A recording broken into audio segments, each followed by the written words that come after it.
भारतीय पौराणिक कथा संसार के अनुसार अहिल्या महर्षि गौतम की पत्नी थीं। ज्ञान में अनुपम अहिल्या स्वर्गिक रूप गुणों से संपन्न थीं। अपने अतुलनीय सौंदर्य और सरलता के कारण वे अपने पति की प्रिय थीं। दोनों ही पति पत्नी धर्म का पालन करते हुए प्रेम रस से परिपूर्ण दांपत्य का निर्वहन कर रहे थे। अहिल्या को सती अहिल्या का नाम मिला था। ऐसे अद्भुत प्रेम को अचानक एक दिन बुरी नजर लग गई।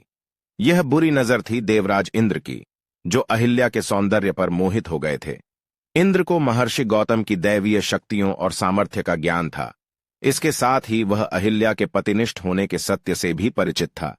इंद्र के पास इन शक्तियों से पार पाने का सामर्थ्य नहीं था, पर वह अहिल्या को भूलना भी नहीं चाहता थे। वह स्वयं को संयमित कर सही अवसर की प्रतीक्षा करने लगा। एक दिन महर्षि गौतम ने अहिल्या से कहा कि उन्हें एक विशेष सिद्धि की प्राप्ति के लिए कम से कम 6 माह तक वन के एकांतवास में तपस्या करने जाना है।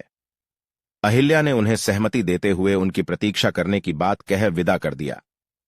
इंद्र बस ऐसे ही एक अवसर की प्रतीक्षा जाने कब से कर रहा था। ऋषि के जाते ही वह महर्षि गौतम का वेश धारण कर अहिल्या के पास पहुंच गया। पति को वापस देख जब अहिल्या चौंकी तो उसने प्रेम जताते हुए कहा कि उनके सौंदर्य पाश ने वन में जाना असंभव बना दिया, इसीलिए तपस्या का विचार छोड़ वापस आ गया।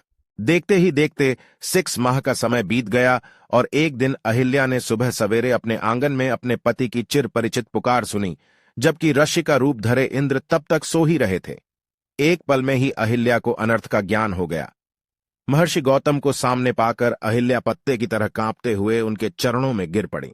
तब तक इंद्र को भी ऋषि के आने का भान हो गया था, तो बिना देरी किए वह वहां से भाग निकला।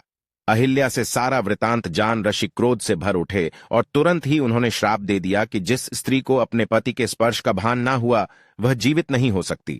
तन और मन से पत्थर की तरह कठोर व्यवहार किया है तो तू भी पत्थर की ही हो जा। ऋषि के श्राप और अपनी अज्ञानता से निराश अहिल्या ने तब अपने पति को रोते हुए समझाया कि आप इतनी दिव्य शक्तियों से संपन्न हैं, आप मुझे अकेला छोड़कर गए और बीते 6 माह में आपको एक बार भी आभास ना हुआ कि मेरे साथ कोई छल कर रहा है, तो मैं तो एक साधारण स्त्री हूं। मैंने अनजाने में अपराध किया है। भले ही मैं पराये पुरुष के साथ रही हूं, पर मेरा मन पवित्र है, क्योंकि उस पुरुष को मैंने आप यानी अपना पति जानकर ही अपनाया था। तन और मन दोनों से ही मैं अपने पति के ही साथ थी।